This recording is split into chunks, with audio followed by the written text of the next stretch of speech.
بسم اللہ الرحمن الرحیم. If you have a problem, tell it, I have a big God. Don't tell God, I have a big problem. تو یہ بات یاد رکھیں کہ اسباب کی 3 قسمیں ہیں. بہت اہم باتیں، ان کو غور سے سنیں. اسباب کی کتنی قسمیں ہیں؟ 3. نہ تو ہمیں اسباب میں کمی کا حکم ہے، نہ ہمیں اسباب کو حد سے زیادہ بڑھانے کا حکم ہے. جس سبب کی جو حیثیت ہے اس کی وہی حیثیت رکھیں، پھر اللہ پہ توکل کریں. تو یہ جو اسباب ہم اختیار کرتے ہیں نا، اسی پر پوری دنیا اور پوری زندگی ہماری گھوم رہی ہے کہ کس نقصان کو دور کرنے کے لیے ہم کون سا سبب اختیار کرتے ہیں. اگر اس میں انسان کو مینج کرنا آ جائے کہ میں نے کس موقع پہ کیا کرنا ہے، تو وہ کامیاب زندگی گزارے گا. جنت میں جانے کا سبب کیا چیز ہے؟ گناہوں کا چھوڑ دینا اور فرائض و واجبات کا پورا کرنا. یہ جنت کا سبب ہے کہ گناہ چھوڑ دیں اور فرائض و واجبات پورے کریں. جہنم میں جانے کا سبب کیا چیز ہے؟ اپنی حرام خواہشات پوری کرنا شروع کر دیں. حفت النار بالشہوات، حدیث میں آتا ہے جہنم کو اللہ نے خواہشات کے پردے سے ڈھانپ دیا ہے. خواہشات پوری کرو، جنت میں چلے جاؤ، جہنم میں چلے جاؤ، اور خواہشات کو لگام دو، جنت میں چلے جاؤ. تو ہر چیز کا ایک سبب ہوتا ہے. اسباب کی کتنی اقسام ہیں؟ 3. بعض اسباب ایسے ہیں جن پر نتیجہ 100% مرتب ہوتا ہے. اللہ کی عادت ہے یہ. کبھی ایسا ہوتا نہیں ہے کہ وہ سبب اختیار کریں اور اس کا رزلٹ نہ ہو. کہیں اللہ معجزہ کر دے تو ایک الگ بات ہے. اس کی مثال ایسے ہے جیسے بھوک لگے تو بھوک مٹانے کا سبب کیا چیز ہے؟ کھانا کھائیں گے تو لازمی بھوک ختم ہوگی.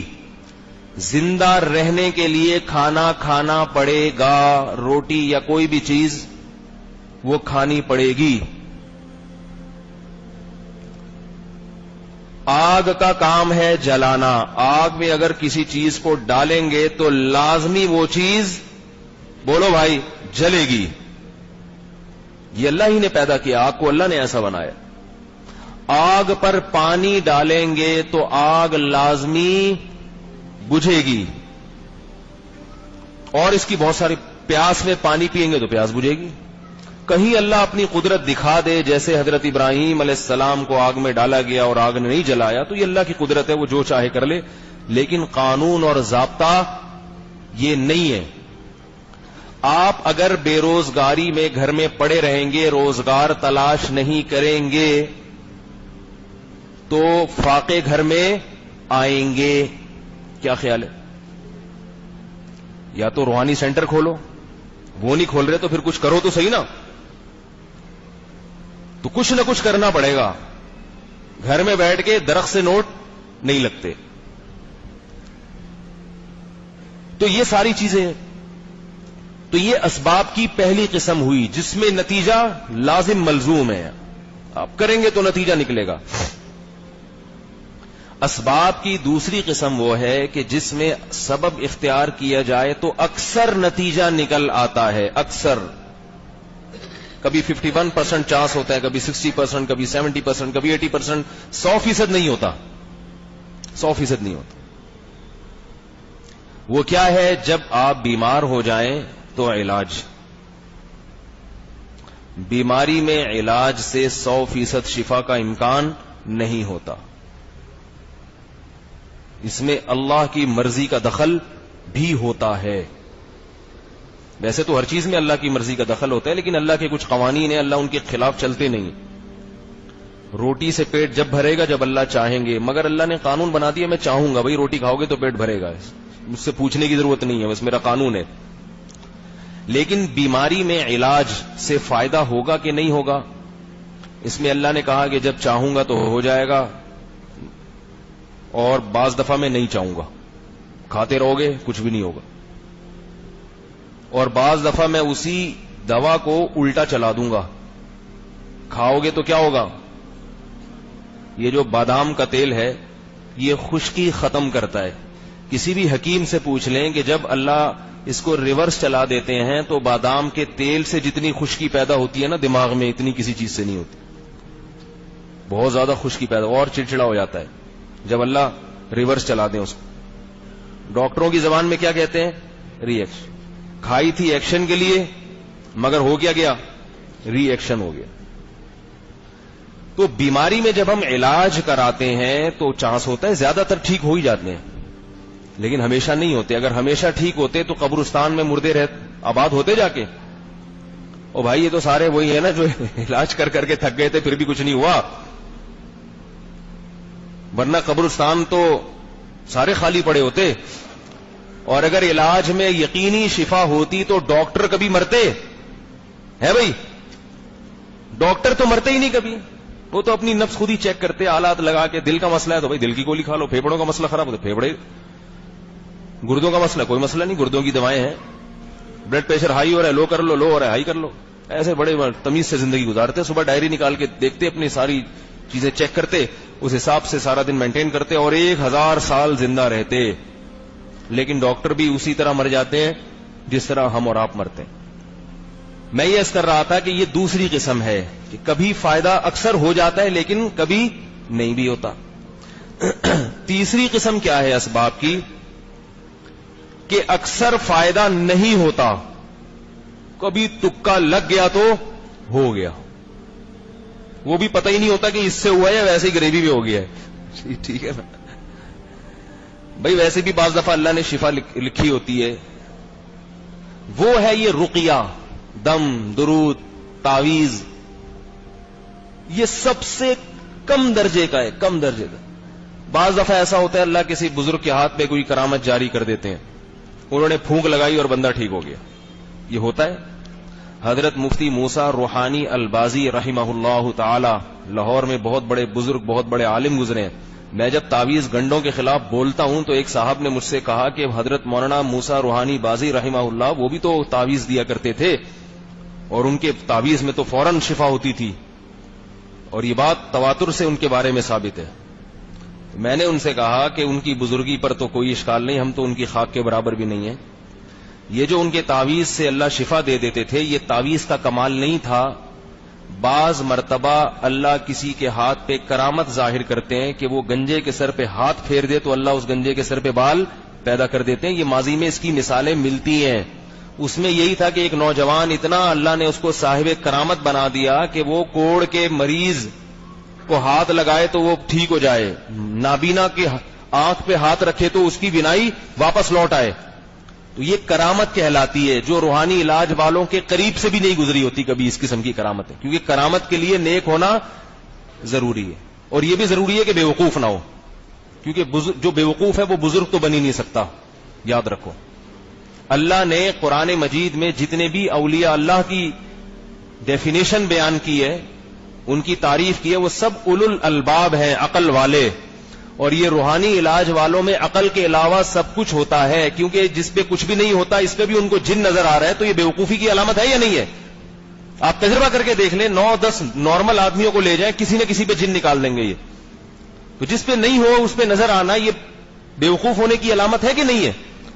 تو یہ بزرگ نہیں ہو سکتے. یاد رکھو, وہ بڑے عالم تھے, وہ بڑے بزرگ تھے, حدیث پڑھایا کرتے تھے. تو بعض بزرگوں کے ہاتھ پہ اللہ نے کرامت رکھی ہے, وہ دیا, اور اللہ نے وہ نہ بھی دیتے تعویذ, میں کہتا ہوں وہ پھونک لگا دیتے, ویسے ہی بندہ ٹھیک ہو جاتا. تو اللہ کی طرف سے کرامت مل گئی. وہی تعویذ آپ دے کے دو گے تو کچھ بھی نہیں ہوگا. اگر یہ تعویذ کا کوئی خاص کمال ہوتا تو جو کچھ وہ لکھ کے دیتے تھے آپ بھی لکھ کے دے دو بھائی, بیٹھے رہو, کچھ بھی نہیں ہوگا. تو کرامت ایک بالکل الگ چیز ہے, وہ سینکڑوں میں کسی ایک کے ساتھ ہو جاتی ہے. جیسے کسی کے مرنے کے بعد اس کے خون سے خوشبو آ جائے, تو یہ ہزاروں میں کسی ایک کے ساتھ ایسا ہو جاتا ہے, اللہ کی قدرت ہے. اس کا یہ مطلب نہیں ہے کہ جو بھی مرے گا اس کے خون سے خوشبو آئے گی, یا جو بھی نیک ہوگا اس کے خون سے خوشبو آئے گی. ہمیشہ ایسا نہیں ہوتا. اب آپ نے مردے دفنانا ہی چھوڑ دیے کہ بھئی وہ حضرت جی کا فلاں کا انتقال ہوا تھا تو ان کی لاش بھی خراب نہیں ہوئی تھی اور وہ بھی تھی, تو ہم نے اگر 1 مہینہ لیٹ دفنا دیا, تو جلدی دفنانے کا حکم تو اس لیے نہیں کہ میت کی توہین نہ ہو, لاش خراب ہونا شروع ہو جاتی ہے. ایک آدمی کہ حضرت عیسیٰ علیہ السلام بغیر باپ کے پیدا ہو گئے تھے تو میں بھی شادی نہیں کروں گا, میرے بھی ویسے ہی بچہ پیدا ہو جائے گا. تو لوگ کہیں گے بھائی وہ عیسیٰ علیہ السلام تھے, اللہ نے ایک واقعہ اس کائنات میں ہو گیا. اصول اور ضابطہ یہ نہیں ہے. تو اصول اور ضابطہ کیا ہے کہ تعویذ میں اثر بشرطے کہ جائز تعویذ ہو, اللہ کا نام ہو اس میں اثر کا امکان بہت کم ہوتا ہے. سمجھ رہے ہیں؟ یہ سب جھاڑ پھونک ہو گئی, یہ سب چیزیں ہو گئی, ناف اتر گئی تو جھاڑ لگا دی, یہ کر دیا وہ کر دیا ایسے. تو یہ جو 3 قسم کے اسباب ہیں, ان میں پہلی قسم کا جو سبب ہے وہ اختیار کرنا فرض ہے. وہ اختیار کرنا کیا ہے؟ بولو بھائی, فرض ہے.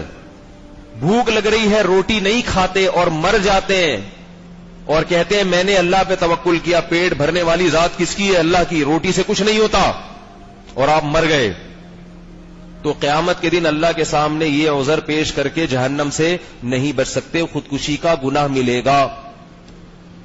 بجلی کے کھمبے کو پکڑ لیا آپ نے کہ کرنٹ سے کچھ نہیں ہوتا, جو کچھ ہوتا ہے کس سے ہوتا ہے؟ اللہ سے ہوتا ہے. اللہ چاہے گا تو کرنٹ لگے گا, اور میں اللہ پہ اعتماد کرتا ہوں, توکل کرتا ہوں, میں اس کھمبے کو پکڑ کے کھڑا ہو جاتا ہوں, مجھے کچھ بھی نہیں ہوگا. اور آپ نے پکڑے اور اس کے بعد آپ غائب. تو اب اگر وہ کہے کہ میں قیامت کے دن بھائی اللہ سے ہوتا ہے, اللہ کے غیر سے کچھ نہیں ہوتا, تو اللہ کہیں گے کہ میں نے بجلی سے میں یہ خاصیت رکھی ہے کہ جب اس سے چپکو گے تو مرو گے, اور روٹی نہیں کھاؤ گے تو بھی مرو گے, پانی نہیں پیو گے تو بھی مرو گے. لہذا ان چیزوں میں اللہ پر اعتماد اس طرح سے کرنا کہ اسباب کو آپ چھوڑ کے اللہ پہ اعتماد کریں, تو یہ جائز نہیں ہے, حرام ہے, گناہ کبیرہ ہے. یہ توکل کا موقع نہیں ہے.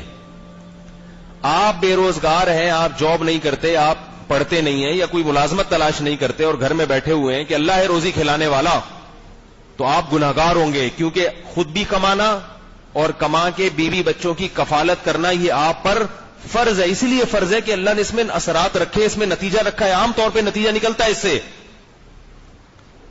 اور اگر نہیں نکلے گا تو گناہگار, یعنی نتیجہ نہیں نکلے گا, پھر آپ اللہ پر اعتماد کر سکتے ہیں کہ میرے بس میں جو تھا وہ میں نے کر لیا. تو یہ سبب کی پہلی قسم ہے. اس میں تو توکل جائز ہی نہیں ہے. توکل جائز نہیں کا مطلب یہ کہ ایسا توکل کرنا کہ اسباب کو چھوڑ دیں. دوسری قسم وہ ہے کہ جس میں کبھی نتیجہ اکثر نکلتا ہے اور کبھی نہیں بھی نکلتا, لیکن جب نتیجہ نکلتا ہے تو اس میں اس سبب کے اختیار کرنے میں نقصان کا اندیشہ بھی ہوتا ہے. جیسے علاج اگر آپ کریں گے تو فائدے کا بھی اندیشہ ہوتا ہے, لیکن یہ بھی اندیشہ ہوتا ہے کوئی معاملہ اور ہی الٹا پلٹا نہ ہو جائے. تو اس لیے دواؤں میں کیا ہوتا ہے, تشخیص میں گڑبڑ ہو جاتی ہے, بعض مرتبہ الٹی ہو جاتی ہیں دواؤں کے اثرات. تو ایک آدمی اگر دوا نہیں استعمال کرتا اور وہ اللہ پہ اعتماد اور توکل کرتا ہے کہ مجھے اللہ شفا دے گا, اور مر جاتا ہے تو گناہگار نہیں ہوگا, یاد رکھو. اسی لیے ہماری شریعت میں علاج کرنا سنت تو ہے, فرض نہیں ہے. ہمارے بعض اکابر ایسے گزرے ہیں کہ جنہوں نے پوری زندگی کبھی علاج نہیں کیا, پھر بھی 90 95 100 سال جیسی عمریں پائی ہیں انہوں نے. پوری زندگی کبھی کسی دوا کو ہاتھ نہیں لگایا انہوں نے. بیمار ہوتے تھے تو کہتے تھے بس اللہ دے گا شفا. پرہیز ضروری ہے, یاد رکھو. ایسا نہ ہو کہ آپ دوا بھی نہیں کھا رہے اور پرہیز بھی نہیں کر رہے. پرہیز ضروری ہے. دوا نہیں کھائیں لیکن پرہیز یہ لازمی ہے. پرہیز نہیں کرتا پھر گناہگار ہوگا. تو وہ صرف پرہیز پر چلاتے تھے اپنے آپ کو. بیمار ہو جاتے تھے, بستر پہ پڑ جاتے تھے, اور ہوتے ہوتے ہوتے ہوتے یہ حالت کہ بس آج گئے دنیا سے, اور ابھی گئے. آہستہ آہستہ دوبارہ صحت مند ہونا شروع ہو جاتے تھے. اور باڈی جب خود اپنا علاج کرتی ہے نا تو وہ بڑا طاقتور علاج ہوتا ہے. پھر وہ دوبارہ جسم جلدی بیمار نہیں ہوتا. تو وہ اللہ پہ اعتماد کرتے تھے. لیکن چونکہ علاج کرنا نبی صلی اللہ علیہ وسلم سے ثابت ہے, اس لیے علماء کہتے ہیں کہ علاج کے معاملے میں اتنا زیادہ توکل کرنے کے بجائے بہتر ہے کہ دوا کھا لے, کیونکہ ٹہل بھی سکتا ہے. وہ تو ایک دفعہ کا ذکر ہے کہ وہ بزرگ زندہ بچ گئے تھے, ہر دفعہ ہر آدمی نہیں بچتا. واجب نہیں ہے علاج مگر سنت. تو علاج کرنا کیا ہے, سنت ہے, واجب نہیں ہے. اس لیے کہ وہ تو اللہ کی مرضی کا دخل اس میں زیادہ ہے. جب اللہ اپنی مرضی سے تو نے ٹھیک کرنا ہے تو وہ ویسے ہی ٹھیک کر دے, ٹھیک ہے, یہ بھی چلتا ہے. لیکن افضل کیا ہے کہ اتنا اپنے آپ کو مصیبت میں مت ڈالو, کر لو علاج. مگر یہ اہم چیز ہے کہ علاج اگر کرنا جو سنت ہے تو وہ والا علاج سنت ہے جو اعتدال سے کیا جائے. علاج میں غلو کرنا یہ سنت نہیں ہے، بلکہ یہ توکل کے خلاف ہے. ذرا سا بخار آیا ہلکا سا 100 اور آغا خان ہاسپٹل میں ایڈمٹ ہونے کے لیے پہنچ گئے. یہ غلو ہے، اس کی اجازت نہیں ہے. ایک دفعہ کا ذکر ہے کہ چھینک آ گئی تھی، فوراً لیبارٹری میں پہنچ گئے ٹیسٹ کروانے کے لیے کہ بھائی کیا سسٹم میں کیا. بھائی ایک آدھ چھینکیں سب کو آتی ہیں، چلتا ہے.